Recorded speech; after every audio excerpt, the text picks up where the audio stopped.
What's good, YouTube? Welcome back to the Multiplicity channel. It has been a couple weeks since we've been on the channel, but you know what I'm saying? We had some problems, some technical difficulties on my end that I had to get fixed. So welcome back to the channel. Today, there was something that was really interesting happening last week, but it's been more of a resurgence in the past couple of years. But I think last week was like the best example of what I'm about to talk about.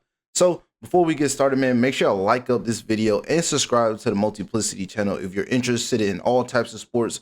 Of course, as you know, I cover the NFL, right? Of course, but we also have wrestling, WNBA, NBA, all types of stuff. I don't know if we do baseball, but we have people on all different facets of sports on this channel. So if you're interested in that, make sure you hit the subscribe button and like it up, and let's get started.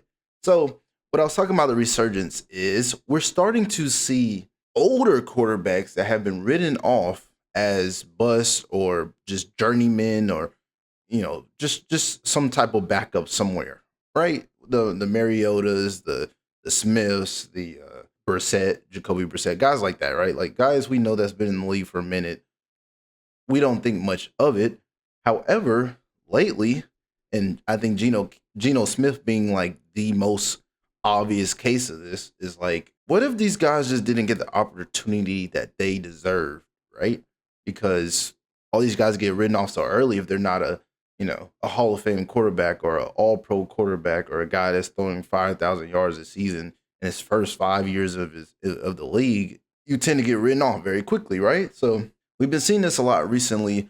And this year, I thought was such an interesting case, and especially last week, I wanted to talk about more specifically because I think we saw this was the week of the old heads, right? Obviously, starting the week off, we had the Unk Bowl, right, with the with Joe Flacco and Aaron Rodgers, right, the two of the OGs, two NFL legends, right, going at it. Joe Flacco just switched teams actually from the Browns to the Bengals, so if the Bengals weren't that good this week, no one would we would have been too surprised, right?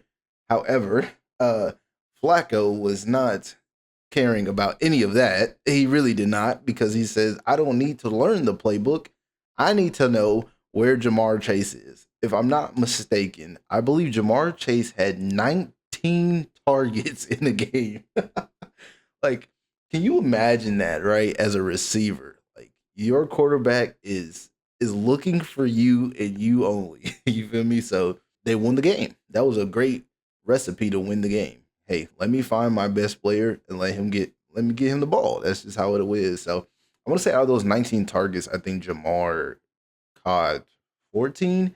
In the 15th catch, I believe he actually dropped it, and like Flacco was just like astounded because like, no, it's Ja'Marr Chase. He catches like everything. So it was kind of funny. That was kind of like a little funny meme thing. But they ended up winning 33-31 in the Unk Bowl. Both really, really good performances, both quarterbacks. I believe Rodgers had, if I had to check real quick.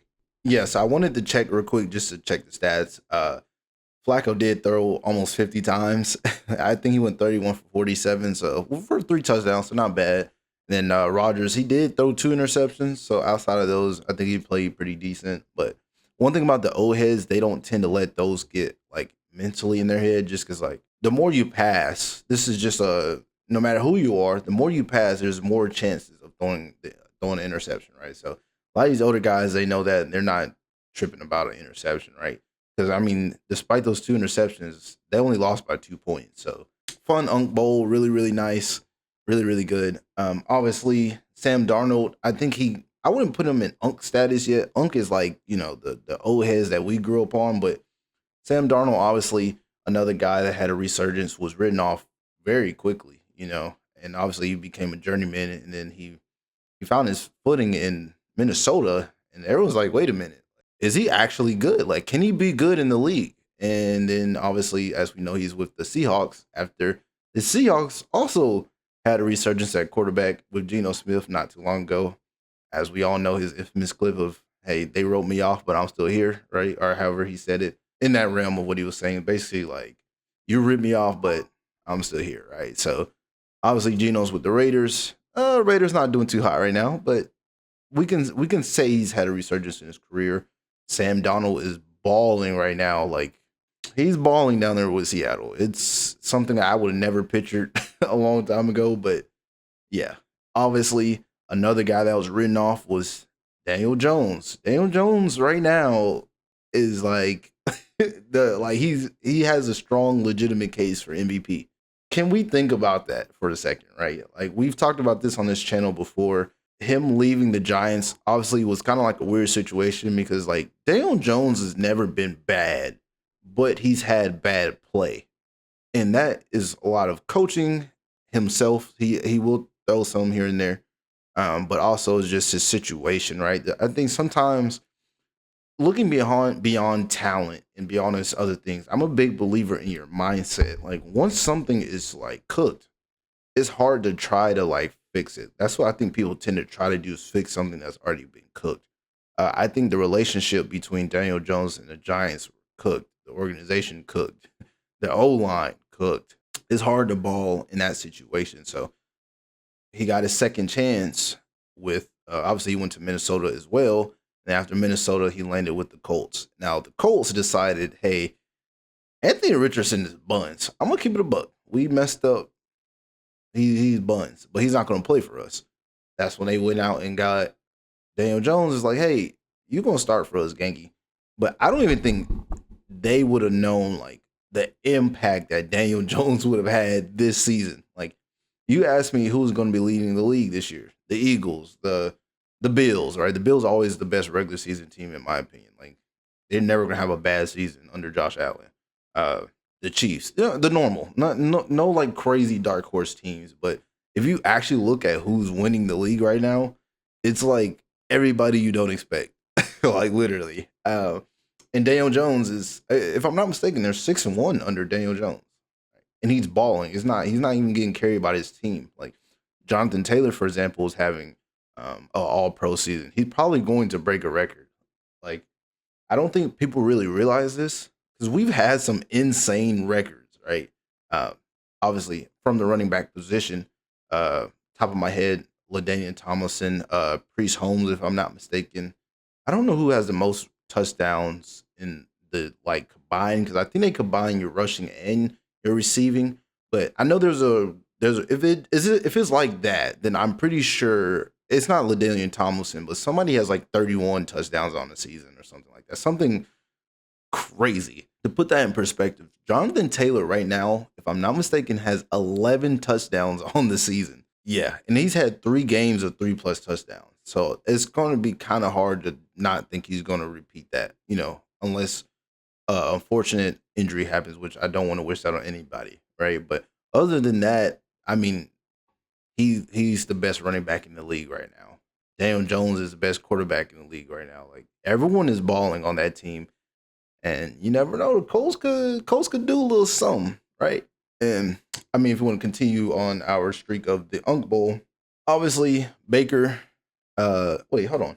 I wanted to check the score of the game because I was watching last night, but I couldn't remember who or when the Bucks and the Lions play. I can remember who actually won that game, but obviously the Bucks unfortunately did lose Mike Evans to it wasn't his collarbone. I think it was I think it said like his clavicle or something like that, but he's going to be out for a long time. So I think he might come back towards the end of the season, but his streak of 1,000 yards might come to an end unless he just somehow just does the most absurd Julio Jones, Calvin Johnson impression, 300 yards, whatever, like 3-4 games in a straight. He's not going to get the record. So unfortunately, his record did break, but he is a Hall of Famer. Let's not take that away from Mike Evans. But Mike unfortunately went down, and then obviously Emeka at that point, he's just going to get double teamed. I will say though, in that game, Baker missed Emeka a couple times. If he just had a better pass or didn't underthrow it, there was one I think he had to come back to. He ended up catching. That was the one that was underthrown. And he kind of did like a double move past the safety. And if the ball was placed like literally anywhere to his back shoulder or at least over his head, it's a touchdown. But for some reason, Baker kind of just threw it like right at him with 2 Lion players right in front of him. So that was not going to be completed at all. And then there was another one on the opposite side of the field where Emeka was in the back of the end zone. And again, like if Baker just like puts it over, like if he just puts it over, is fine. But for some reason, he just Baker just was not too accurate that night. So it was kind of a weird game for him. But obviously, Baker is another guy who was written off very early. You know, well, not I wouldn't say written off early, but once he had the shoulder surgery, it was like Cleveland didn't want him anymore, even though he was a big reason why they've been winning recently. So I just feel like it was a really big mishap on the you know office side of things when it comes to the Browns. But it's the Browns. They're going to Browns. So obviously he's been shipped off, but obviously since he's been back in Tampa Bay, he's been balling. Like he was before this game. I think he was also definitely on the MVP trajectory as well. That connection between him and Emeka has been ridiculously insane starting off. So really, really good. I'm just happy to see everybody being able to eat right now in the league because we've been seeing a lot of discussion about who's the best team in the league. And that's not usually something that we tend to have a lot of questions at. And this is not ESPN. We don't just make up storylines, right? But actually watch the games, show proof who's the best in the league right now. And a lot of people, it's kind of hard to tell. Now, I would say probably the Colts, honestly. Um, I think the Chiefs are coming back into the fold. They started off a little slowly, but Mahomes is Mahomes. I always said this. I know the Eagles and the Chiefs got beef. Listen, Mahomes is like the greatest quarterback of our generation for sure. Like this the new generation right now, he's the best quarterback in the league. And I believe even if his team's not the best around him, he's so good that like he's going to elevate even some of those like average players to at least above average, right? Just because of his playmaking ability is absurd. So I think the Chiefs are coming back into the fold. I would probably have like the Colts and maybe the Chiefs after that. The Bills were like doing good, and now like I don't know what's going on. They just chose like these past weeks to be like really average for some reason. Um, but yeah, there's a couple different teams. It just kind of depends on where you want to look at it. I think there's some dark horses here and there for sure. But I think I'll have to go with the Colts. So, but it's really cool to see a lot of the old heads, doing their thing in the league right now, or not even the old heads, but just like some of the vets, right? These guys have been in for 7, 8, 9 years at this point. These guys are dominating the league, man. This is a new time, a new era, and all I think it means is sometimes people don't win in the correct situation. You feel me? It's just one of those things that like what people don't really realize is when you get drafted high, you're getting drafted more often than not to a bad team. And you're one person. It's hard to change a whole team. You got to change their the team itself, the culture itself. Sometimes you need a coaching change. It's very it's an awkward situation to fall into, right? Cam Ward, for example, someone I'm looking at right now is like, yes, Cam Ward is good at football, but when your team is so bad, like so bad that like getting a win is dang near impossible, how do you expect Cam to first want to be able to stay in after his rookie contract, and two, I mean, like it's a lot. You have to pretty much do an overhaul, but some teams don't like to win, you know. Some teams just like to sell tickets. But I used to live in Tennessee at one point. I've gone to one of their games, like, and that was around the time Marcus Mariota had just got drafted. So like, and they had Derrick Henry. That was an electric time to be in that stadium.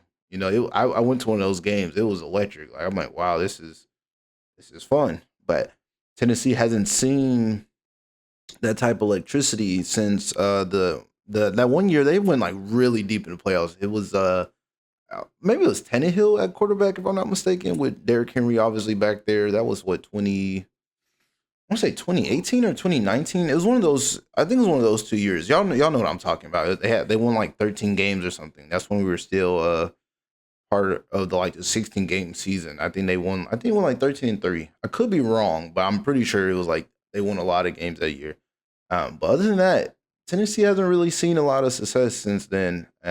Unfortunately, and they've had time to rebuild. Like they're in the rebuild right now, so they're not pressed to do something. But they were doing so bad at one point that they had to fire their coach, Callahan, And I said this when I saw it. I'm like, any person with the last name Callahan, you knew they were gonna be bad. You feel me? That's just I could have told you that. But anyway, I'm getting off track. If you guys agree, how do y'all feel about the Unks? You know what I'm saying? Unks still got it. Yeah, how y'all feel about the Unks this season, man? Put it down in the comment section. Let's have a discussion. Let's talk about the Unks. Who's your favorite Unk right now? My favorite Unk, it used to be Shannon Sharp, but my dog, he been a little too freaked out lately. So, but I love y'all, man. Peace out.